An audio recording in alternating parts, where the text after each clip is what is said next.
Let's get this party started. Hey, hey, hey, everybody. I am so glad to see you all today. Thank you so much for showing up.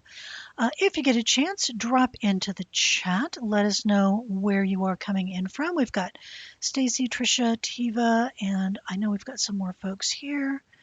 Um, Trisha's shooting her digital course in a couple of weeks. And oh, this is a good one, Trisha. I haven't answered your question, which is what are the biggest ways I can mess this up? Working on my script and my three-tiered offer. So beautiful, brilliant. I love that. Let's get this going. I'm going to talk today about 4 elements of compelling, appealing offers. And I'm going to talk about why we care. If you see me reaching around here, I'm just flipping forward my kind of script so that I stay on track because otherwise I get distracted. So the first thing I want to talk about is let's talk about why offers are such a big deal. So I was thinking about this presentation, and you think about, well, what is an offer? Why does it matter? And the first thing is, the offer is the heart of your business or the lifeblood of your business. And I will say, I'm not going to go with that because I think your relationship with your community and your audience is the heart of your business. That is like the heart and soul. That is, and that's your readers, your listeners, your email list, also including your vendors, your partners, all the things. So that's the heart of your business is the people in your business. I like to say that your offers are the spinal column of your business. That is the structure. The structure of your business, the skeleton of your business is really your offer. Everything else hangs on what it is that you are offering the folks that you work with. And getting your offer a little bit wrong is the number one reason that for failed launch syndrome, no sales syndrome. It's the number one reason that you put something out there, you promote it, and people don't buy it, or they don't buy it in the numbers you'd like to see. So getting the offer right is the most important thing you can do to actually generate revenue with your business. And getting it right is a skill. It is not like, it's not a talent. It's not like an innate talent for business, anything like that. So I want to talk about an expression used by Rosser Reeves. Rosser Reeves was one of the early Mad Men era advertising people. And he said the gifted offer is mightier than the gifted pen. And what that means is that an offer that's really firing on all cylinders will convert, even if like your copywriting is a little not that amazing, or even if your marketing is not that brilliant. If the offer is right, people will buy it. Some people will buy it. It's not to say good marketing isn't important, because good marketing can take a good offer and get it in the hands of more people. But the converse is an offer people don't really want will not go no matter how brilliant the marketing is. And we have this mythology that there's like brilliant selling or brilliant marketing that can move an offer people don't really like. I've very rarely seen that. And it only works until people kind of get to it and realize, I don't like this. I don't want this. You have to have something people want in order to market it, in order to sell it. So the offer comes first, then we apply our marketing genius, our copywriting genius, our brilliance. And when you're good at offers, you're good at business. When you are good at putting together the kind of offer people want to buy, then you are good at business. You're good at what you promote. So that's where you want to kind of put your energy, your time, your energy, your emotions, all the things at the beginning is getting that offer really where it needs to be. We're going to talk about how to do that today. We're also going to talk today about how to troubleshoot it. Like if people are not buying, things to look at to say, okay, these are the things that most commonly go wrong when your offer's not not in the right place. This is the most common places that it goes wrong, and we will have time for questions. Go ahead and drop them in the chat, in the comments, and I will happily, enthusiastically answer them. So an offer, when we're talking today, when I say an offer, I mean the thing you put in front of people so they can buy it. It can be a service, it can be a product, it can be a combination of a product and a service. We're not going to today talk about free offers, things like opt-in incentives so people sign up for your list. Many of the same principles do apply, but today, just to keep us focused, I'm going to talk about things you put into the world that somebody could pay for. So there's an offer, that's something people will pay for, and then there's a good offer. And today I want to talk about what makes it a good offer, what makes it something people will pay for. Now, the obvious part is a good offer is something people want to buy and do buy, like they can buy. You know it's a good offer when people pay for it. And that sounds obvious, but we all know it's not necessarily all that obvious. It's not necessarily all that easy to do. So it's one thing to say, well, you should offer things people want to buy, but what does that translate to?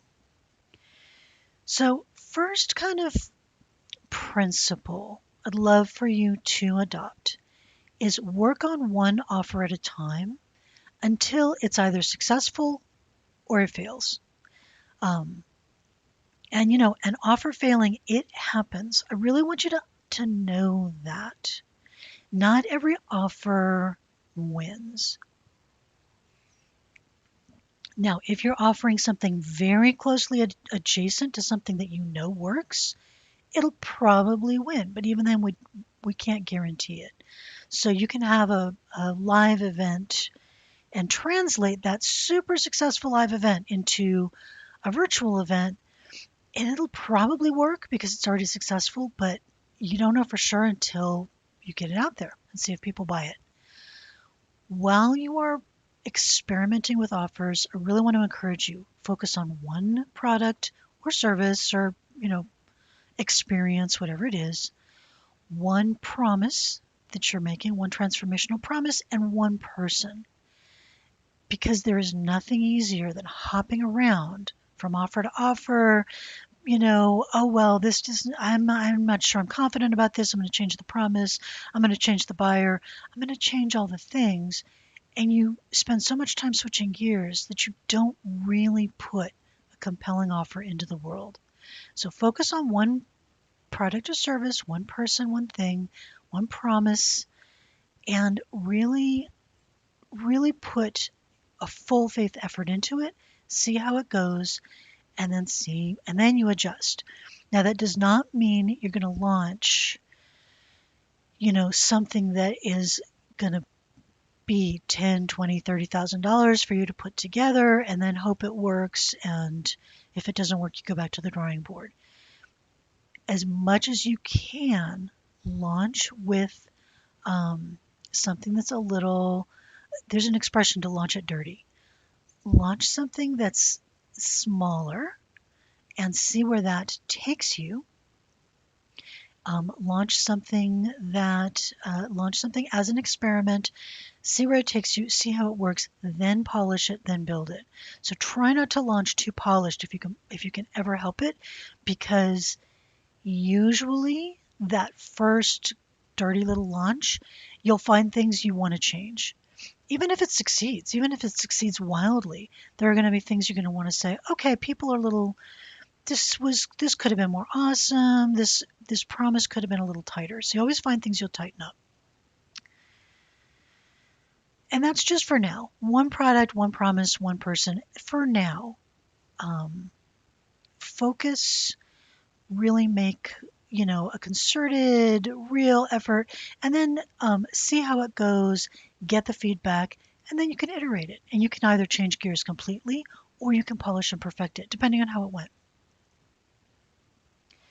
So the biggest curse of offers, the thing that kills us with offers, is the curse of knowledge.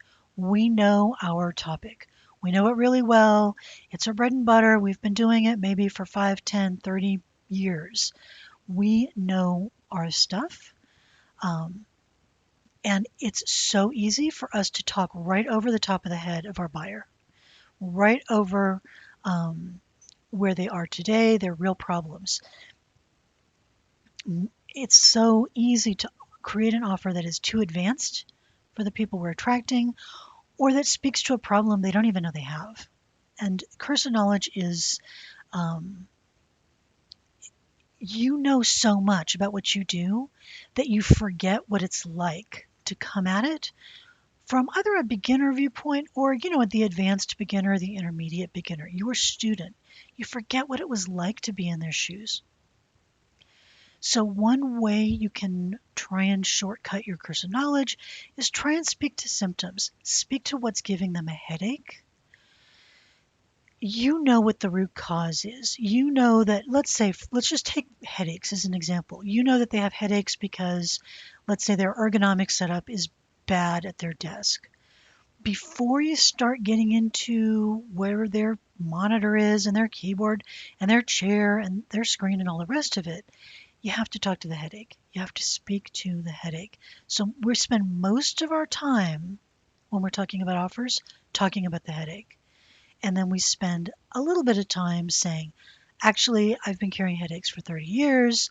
I know what causes headaches. We're going to do a little diagnosis. We're going to figure out what's causing your headache. And then we're going to talk about how to solve your headache. All right, let's cut to 4 elements of good offers. We'll give you a little summary in the show notes at the bottom of the YouTube when we're done. But these are some highlights for you.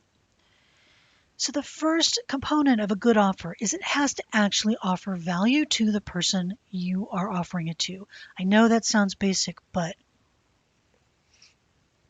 there are a couple of nuances to that. Offers that sell are offers that solve problems that your buyer wants to solve. So it just has to be fundamentally beneficial. It has to be, sometimes I say it has to be nutritious. If you are a copywriter, then your copywriting has to be something that somebody wants to pay for because it gives them a benefit.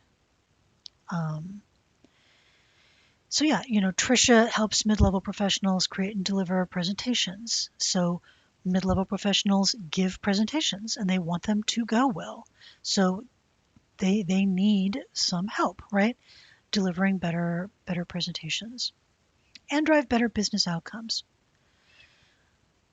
And what those benefits are really depends on who you're serving. Are you serving somebody at work? Are you serving them in their personal life? Are you serving them in their relationships? Are you serving them with their health? Lots of different ways that we benefit people.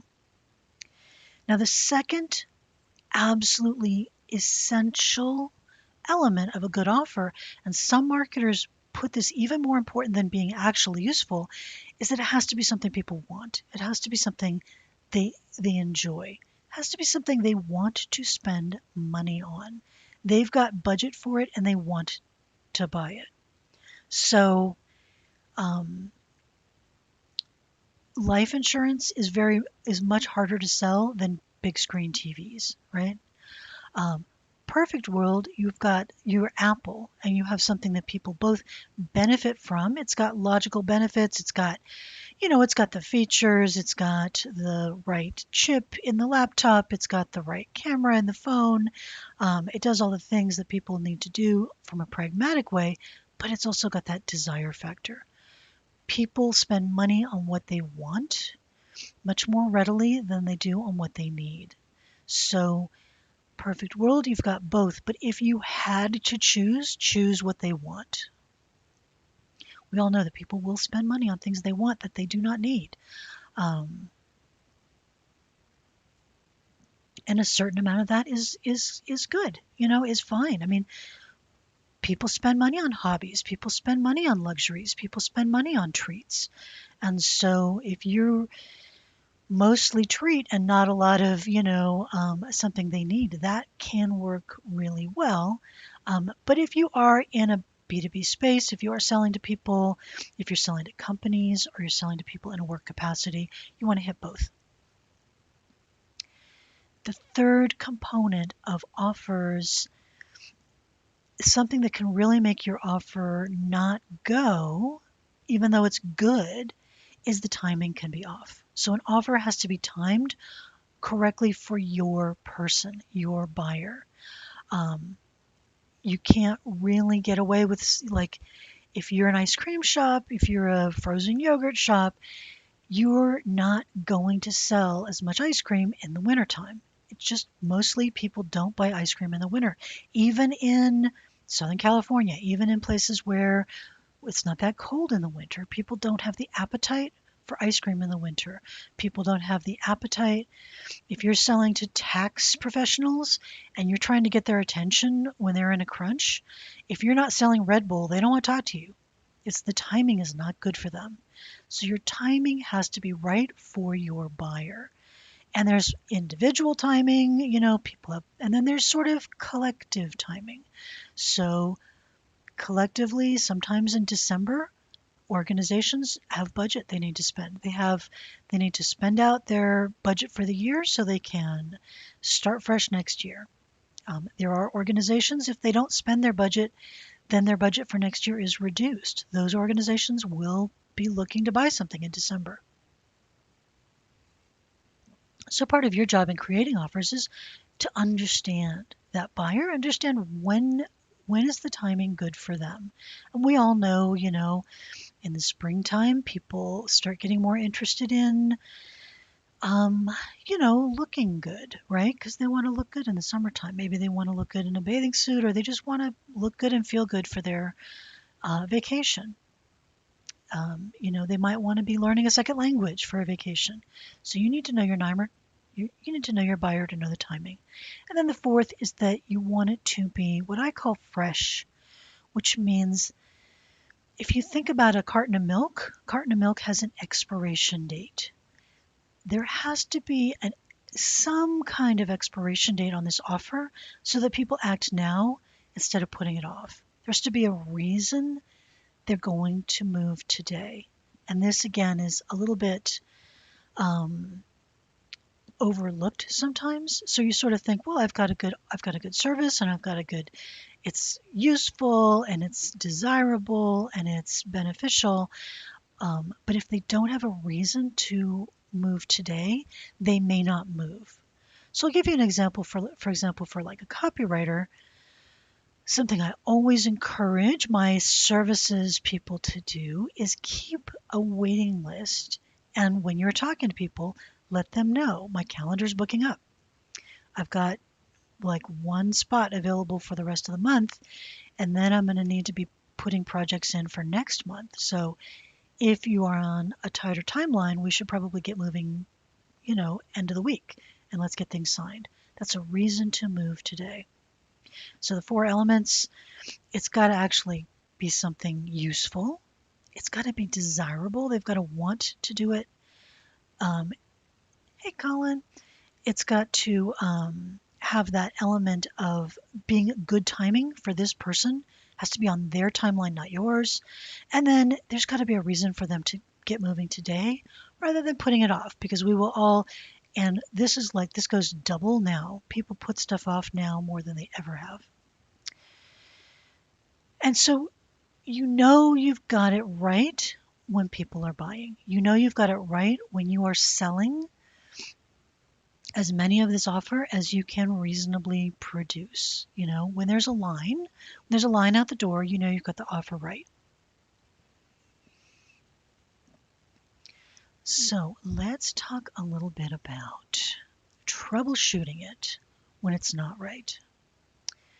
Because the truth is, much of the time, we get all the ingredients lined up. We think we have a solid experiment. We launch it, and people don't buy. There's not the line around the block. Realistically, in business, that happens more often than not. And so then we want to troubleshoot it and figure out, okay, why is this not going? So my number one tip for offers is launch something smaller as a proof of concept. Launch something that is easier to deliver, um, less costly in terms of money, time, and energy to deliver, to test it out, refine it, perfect it, then put the polish on it. Um, and, sometimes, Netflix can't do that, right? Netflix has to shoot the show and then hope you like it. And then if you like it, then there's a season two. But whenever you can, launch something lower tech, lower polish, and let people know, like, hey, I'm pulling 5 people together to see how this goes. We're going to do it. It's going to be really informal. And then if you love it, we'll launch something that's got more production values. All right, troubleshooting an offer that's not working. If you put an offer out into the world and people are not buying it yet, here are some things to try. The first is they may not understand the value. They may not actually understand why this is going to help them. So that is where we talked about curse of knowledge. You may be speaking to a benefit they don't care about or they don't understand. So you might be talking in an overly technical way. You're talking about, you're a copywriter and maybe you're talking about driving, a KPI, or you're talking about driving click through or something. And it is possible that that person, you have overestimated their level of sophistication. They don't actually know what that acronym means. They don't actually know why they need that. You're not speaking at a more headache level. So remember to talk about how you cure the headache. And you might not have got the headache that's their headache. So if they're not seeing the value, they just tend to not move forward with the conversation.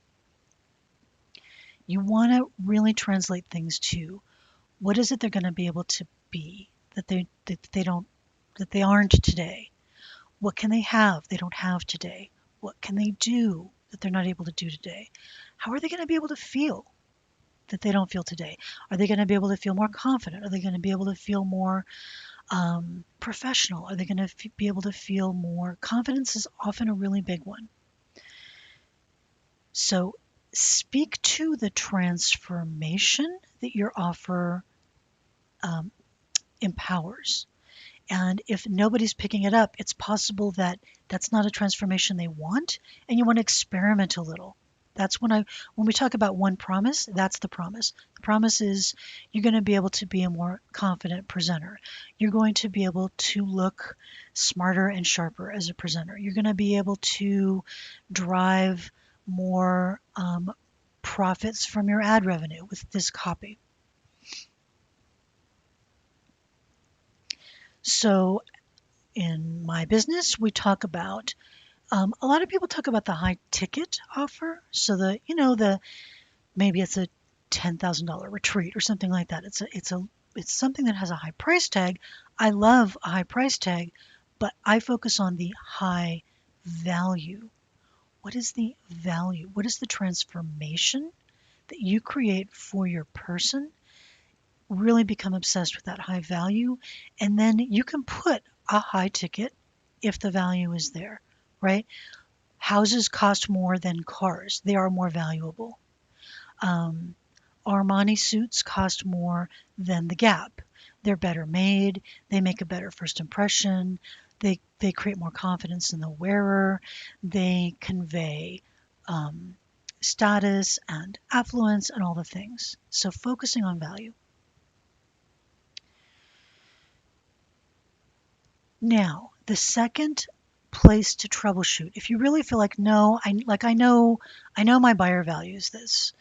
I know that this matters to my buyer, and I know it's something that is in the category of things they would spend money on. The second place to troubleshoot is it's valuable, but they don't want it. I call this sometimes broccoli ice cream. It's nutritious, but it doesn't taste good, or it doesn't look like it's going to taste good. It looks like it might be not that fun.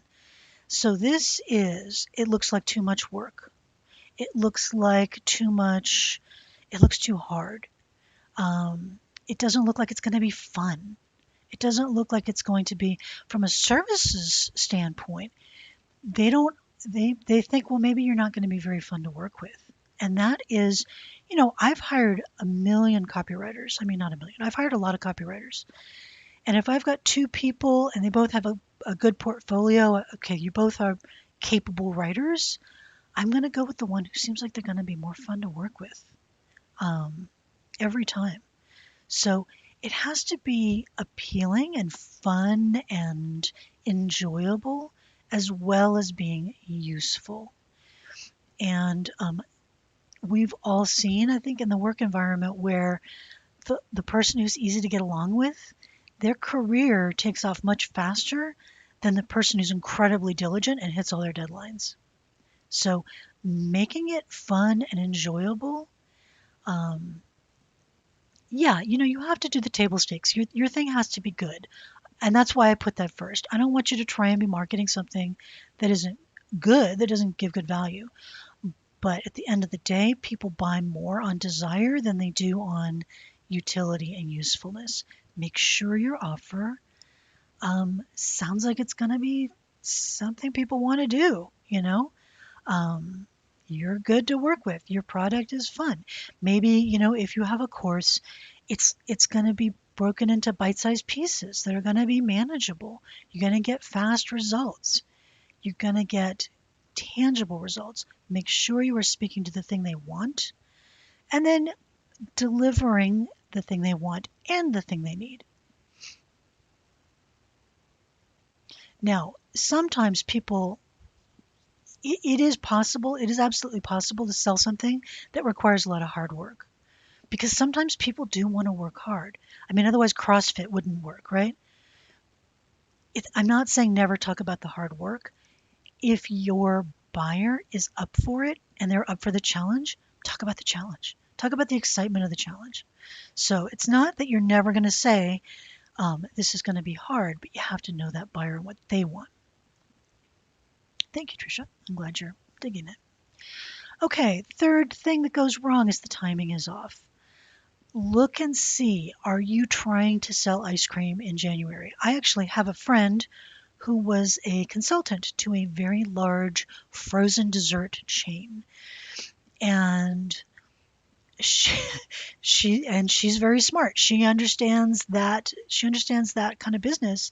And she's like, y'all are trying to sell frozen desserts in January. And I don't care if you are a Southern California company, there's a reason your business drops off in November, December, and January.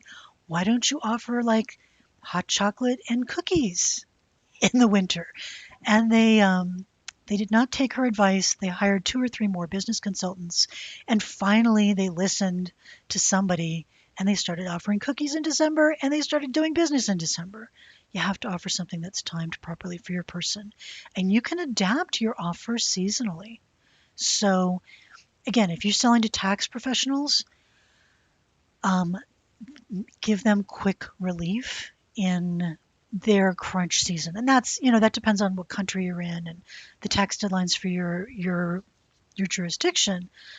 Offer them quick relief when they're in a crunch, and then after they're out of the crunch, then you offer them the long term. Remember how painful that thing just was? Maybe you should do this so it's not as horrible next year or in October when we've got our second deadline. So always think about the timing for your buyer. And it's a way that you can keep your offer fresh by always speaking to the timing. And retailers, right? Retailers are all about this. That's what Black Friday is about. That's what trying to sell you flowers on Valentine's Day is about. Is always about thinking about the timing for your buyer and then adapt your offer so it works for their timing today. All right. And the reality, it's so painful, is that your audience, the people you speak to, that's your email list, your YouTube channel, your podcast listeners, whoever it is, the people paying attention to you, your LinkedIn people, your Twitter people, most of them are not ready to buy today. It's so aggravating, but it's just how it is. So what you want to do is keep yourself visible for when they are ready. That's why we build email lists. That's why we have newsletters. That's why we have channels on LinkedIn and YouTube, is to stay in front of people and stay top of mind so that when they are ready, because you cannot make them ready before they're ready. It's just it's just not going to work. Now, you can have a launch model where you kind of aggregate everybody and say, okay, we launch twice a year and we're going to get you ready to get ready so that when we launch, you're going to be ready to go. Um, there are some topics where people just need it when they need it. I mean, I remember I had a student once and she had a potty training course. People need the potty training course when they need the potty training. It is not up to you. So you have to be able to give that on demand. And your topic will kind of dictate when people, um, when you're going to be able to launch to people. But your job is to stay visible and keep educating them about why they need it, why they want it, why they want the way you do it, and keep that education rolling. And that's why we create content. We create content largely to educate people and to stay top of mind so that when they're ready, they can come to us and really be primed for success, for successful outcome. And then the fourth, and there's actually 5 things you can do to troubleshoot. The fourth troubleshooting element is they really don't have a solid reason to act today. They just don't have that sense of urgency, and so they put it off. And in the 21st century, people put things off because we have so much. We have so many demands. We have so many things we could do. We have so many possibilities, and so we put most things off because most of us are kind of overwhelmed. So this is where you have something like an introductory pricing. So if you launch an offer that's less polished or doesn't have all the pieces, it has the most important pieces, but it doesn't have everything. Um, you might include more time with you. You might include more, you might include a better price. You might include, or there just might be a limitation. I'm only taking 5 seats for this first version because I want to really deliver value to those people and really understand how to create their transformation. And that way, when I do my 2.0 version, it's going to be like epic. So you limit it, you either limit it in time, you limit it in number, or you offer something that might not be offered later. And so when I talk about making that offer fresh, that's what I mean, is having some element of it that has an expiration date. And you'll rotate these out. You'll change out your bonuses, you'll change out how it's structured. But if there's not something in there that has an expiration date, then that person is very likely to sort of keep putting it off, even though they want it and they need it. They'll keep putting it off and, kind of exhaust their own appetite for it and move on to something else. So having that element of urgency is really, um, it's an important part of making sure the right people move forward. And then potentially there is a fifth reason why your offer's not getting conversions, and that's just that not enough people see it. And so when your audience is still small, um, then it's just possible not enough people have seen it yet. If you've got fewer than like really 1,000 people on an email list and you have an offer and nobody bites, it doesn't mean the offer's bad. It might mean it's just, out of those 1,000 people, maybe 100 clicked, and the ones who clicked were kind of not paying attention and they got distracted, and you didn't send enough emails, so they wanted it, they would have bought it, but they just forgot.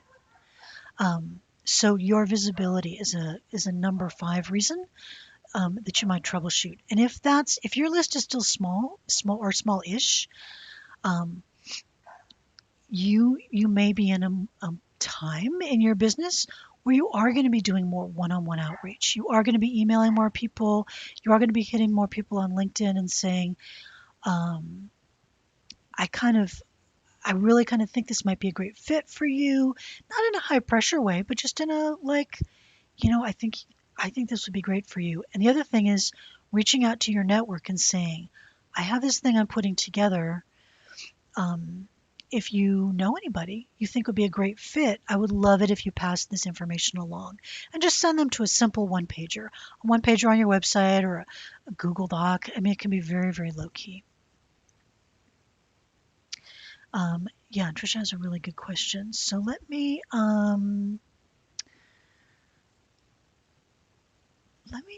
Trisha, let me get to your question. I want to talk for a few minutes about how I help people with this question. So I have been around for a long time. I have helped literally hundreds of thousands of people use content to drive business results, put offers together, and then describe those offers in a way that helps people buy.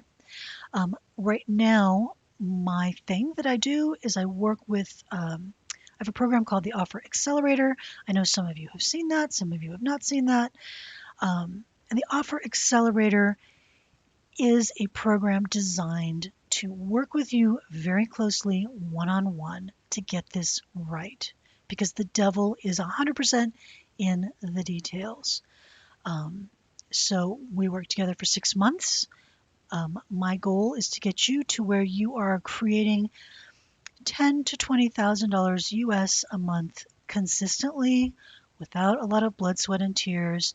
That means the offer has to be something that is high value, that does, that is the kind of thing that people see the value, they understand how it relates to them, they understand how it solves their headache. Um, we work together very closely. We've got a small group mastermind. It's a nice combination of it's a framework. You've got homework every week, especially the first 4 weeks. First 4 weeks, you can go from an idea to having something out the door. If you are, if you want to put your foot on the gas, you can do it. Um, we support you very closely for that time. And then it's really 6 months of a mastermind style group, very small group, where we solve your problems as they come up. So this past week, somebody was changing their email provider. What kind of emails am I supposed to be putting in there? They're getting emails from like 3 different places. How do I fix that? So they're only getting email from one place and it's cohesive. Um, Another person is, in the stages of talking to people to get people to their offer. So, um, in the interest of making it fresh for you all, right now, because we are getting things off the ground, I kick this off with a one on one coaching call where you and I just sit down for an hour and we get real deep and real about who you are, what you need, what's holding you back, so that when you start the program, you can really kind of, hit the ground running and really get off to a strong start. So if you're interested in working with me on that, offeraccelerator.com will answer some more of your questions. I would love to see you all there. We only take 5 people a month.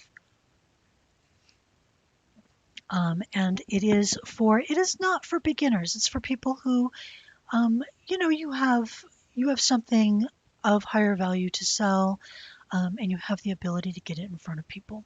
So would love to see you there, but let's switch gears and talk about some questions. So Trisha, what if your topic is more evergreen in nature, presentation, communication training? How do you determine whether a biannual launch or a rolling launch is best suited? That's a really good question. And different things suit different people. I will tell you that kind of biannual launch is it's much more intensive in terms of energy and expense than you think it's going to be. That the big launch, the product launch style launch, the thing is you pin all of your like hopes and dreams on that launch, and you put all these resources into it, and then it's kind of like it's just exhausting. It is really emotionally exhausting. It's expensive. Now, so the people who do well with it are the people who have really perfected the smaller version of it. And even, Jeff Walker, who teaches Product Launch Formula, he teaches, and he has for a long time now, what he calls the seed launch, which is a small, more of a rolling launch, a small experimental launch. You put it out there, you use that to grow your audience, and then you see how it goes. And that's, lots of people teach that approach, because it's putting all your eggs in one basket and then putting it out there and hoping it does really well. It can be very, very dispiriting if you don't get the results you were kind of thinking you were going to get. So ongoing, once you know it works, you've done a couple of test offers, you've refined it, you always refine it. I mean, you always find some little ways to make it work better. Usually for me, it's like making it less complicated, simplifying it, streamlining it. Once you've got something you know works, then it's up to you, your personality as a business owner. Do you want to be kind of like, do you want to do a really intense all out sprint and then take more time off? Or do you want to set it up more as a process, more as something ongoing, uh, where you've got a team handling some of the big pieces? I mean, either way, team is important. So it's kind of, are you a marathoner or are you a sprinter? But I think, and it also depends on your market. If you're marketing to a very seasonal, let's say you're marketing to ski resorts. Ski resorts, they have times of the year when they can spend money on, let's say, implementing a marketing system, and there are times of the year when they can't. They're busy, they're serving their customers, they're on the slopes, they don't have time for the education. So if you have a very seasonal buyer, you're probably going to want to be more in a couple of times a year launch model. If your buyer is more like, I need it when I need it, then you probably gravitate more toward having something that people can buy, and that's more of a rolling launch. Yeah, rolling launch, in my experience, for most of us, is a lot less painful. Big launches are, nobody tells you how hard those launches are. It's like, and then you've got this massive team, and everybody's going like hell for leather for 4 weeks twice a year, and then what do you do with the team the rest of the time? So, but some people love it. Some people, they thrive on the adrenaline. All right. Anybody else have some questions? Thank you. Nice comments here. I have a slightly different view, so please do drop some questions in the chat. Let me make sure. I'm going to look through my notes here. All right. Has anybody ever tried to offer something for sale and just had that bummer of it just not getting picked up, or you're afraid to offer something because you're afraid, like, I'm going to launch it, it's not going to sell, it's going to suck? And I do want to encourage anybody who wants to talk a little bit more about how this might apply to your specifics, drop me a line on offeraccelerator.com. Let me know what's going on in your business, and I'd be happy to make a connection. Okay, so tips on dividing 3 tiers of offers. So is that kind of like a silver, gold, platinum kind of tiers?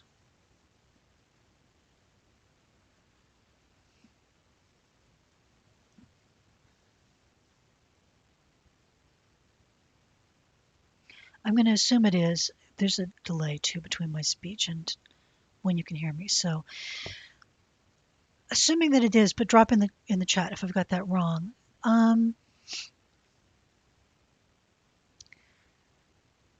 Silver, it's time honored, right? It's time honored for a reason. And 3 is very commonly,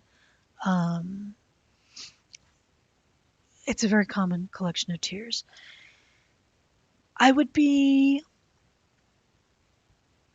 I would recommend at the beginning, go with two. Go with go with gold and platinum at the beginning. And then if you need to drop back to a silver version that's like just the recordings or something like that, you can put that together later. You can put that together as a downsell for the people who didn't buy, or maybe even as a entry level product for people who didn't buy. So yeah, no, platinum is private coaching, maybe gold is group coaching, and then silver is no one-on-one interaction at all. I would highlight your gold and your platinum. There's just a million ways to do it. There's a million ways to do it. But yeah, I would typically highlight your gold and your platinum and then have your silver available for people who are just like, there's no way I'm going with gold. It's just like it's an order of magnitude beyond what I can afford, and it's just not going to happen. I would a lot of times rather see you do your gold, have your platinum as an aspirational level, like a few people are going to translate to platinum, and then that what might have been your silver, think about making that the cornerstone of some content. Either an introductory product, so it's only the first, if you go to course, it's only the first module. And maybe there's like one chapter of the module for free, and then that can convert to something that's very moderate, but it's not the whole transformation, it's the first step. Um, so, and the only reason I say that is because it's hard enough to put your offer out into the world. You got a million moving pieces, you got a million things to keep track of. None of them is rocket science, but there's a lot of tasks. And so if you keep yourself focused on your gold to launch, get your gold into the world, learn from your gold, learn from those higher value clients. Then if you decide you want to take that to a more introductory product or a more beginner step product, then you can as a separate project. But you're not bifurcating your time and your energy to both a high value offer and then like a not as high value offer. So my recommendation is go ahead and go with the gold, especially Trisha, for somebody like you, because I happen to know that you are really at a very high level in your profession. You have, I mean, you are the 1% of your profession. And so, yeah, I think if it was me, I would go for the gold, offer the platinum as an aspirational thing, and if no one takes you up on platinum now, that's fine. But again, you're in the 1%, so you may have mostly platinum, and then think about going to a wider audience once you've got that gold level really rocking and rolling. It's not to say that you can't do it. It's just then you're trying to do two things at once, and that is playing the game on hard mode. And some people like to play the game on hard mode. Most people start at the silver, right? Most people start, I'm going to start lower value. I'm going to start with something more introductory. I'm going to start at the $97 price point. Honestly, the marketing you have to do for the $97 one is more work than for the $4,000 one. It's the weirdest thing, but marketing a more general interest product is harder. Last year I had a $500 course that I taught that I really love teaching. It was on the Maven platform. Maven asked me to teach it again. I said, okay, I'm going to teach it again. And I just 5x'd it just because I was really short on time. I really just wanted to make a lot of revenue with this thing. So I just, without putting a lot of work in or I put in some more one-on-one stuff. I did add some value. I added more one-on-one. It was so much easier to sell at $2,500 than it was at $500. I can't even tell you. It was night and day. I had to work my little fingers off to sell it at 5. At 25, a bunch of people were like, "Oh, I see the value of that. Sign me up, please. Yes, thank you." So yeah, go ahead and go to the gold. And at your level, you can do it. I mean, I know you can do it. Thank you. That was a really good question. And I'm not hating on beginner products. I'm just saying they're harder to market than you think they are, and might as well, if you have some value, if you have a valuable transformation to offer, um, go big. But then you do have to, put the time in and the focus in. But I can tell you're the kind of person who's going to put the effort in anyway. So, all right. Anybody else? Thank you. Trisha's bringing the gold here with the questions.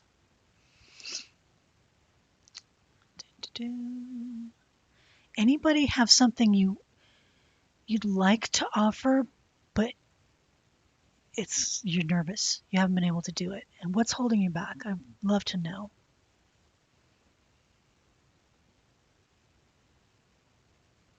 Man, do I have some sun here.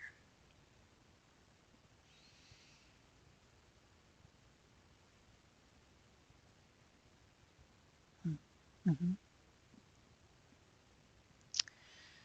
Kathleen. Yes. Kathleen is a member of that course, and it's a good course because the value, what I did was I added some one-on-one time, and it made it tremendously more valuable. So yeah. Yeah, I worry people will be stuck with no support. And I agree. And that's a business, it's a really good thing to keep in mind is when you have a tiered offer. I've seen this a lot. Somebody will say, okay, you can have it for $100, but there's no support. Those people will make you bananas because they need the support, right? And they can't open the PDF and they don't know how to open the videos. And so you have to really be mindful of when you have different tiers and you say this tier doesn't get any of this part. You can create a lot of pushback because the people are like, but I need that part. And it's like, well, that part costs more. I don't want to pay more, but I need that. So you want to sort of, think about that. And you can certainly set that boundary and say like, that one doesn't come with support. So if you can't figure out how to watch the video, I don't know what to tell you, but you can create some strife. You can create some stress.